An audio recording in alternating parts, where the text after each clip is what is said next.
bagi penghasilan video ini adalah untuk menerangkan sistem flare melalui penceritaan visual supaya ia menjadi satu video PDP yang lebih menarik. Pembangunan skrip dan storyboard.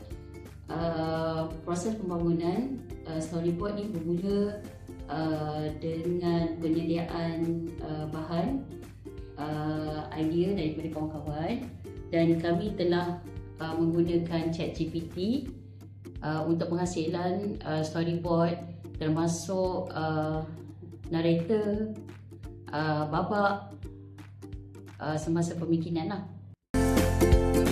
Proses prompting dilakukan bagi menghasilkan image yang tepat dengan idea yang telah dilontarkan. Prompting yang terperinci diperlukan untuk memastikan ketepatan watak,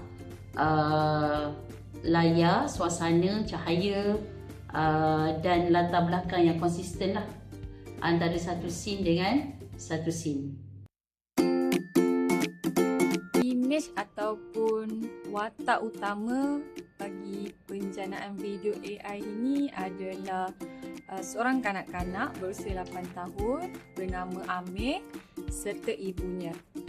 Imej yang dihasilkan kemudian ditukarkan kepada video menggunakan beberapa aplikasi.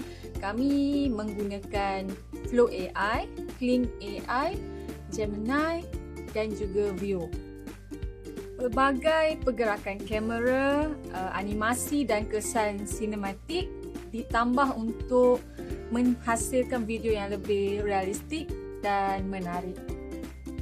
Selepas semua babak dijana oleh ahli kumpulan, proses penyuntingan bermula di mana kita menggunakan Canva, muzik latar, rakaman suara, kesan bunyi dan sari kata ditambah bagi meningkatkan kualiti penyampaian.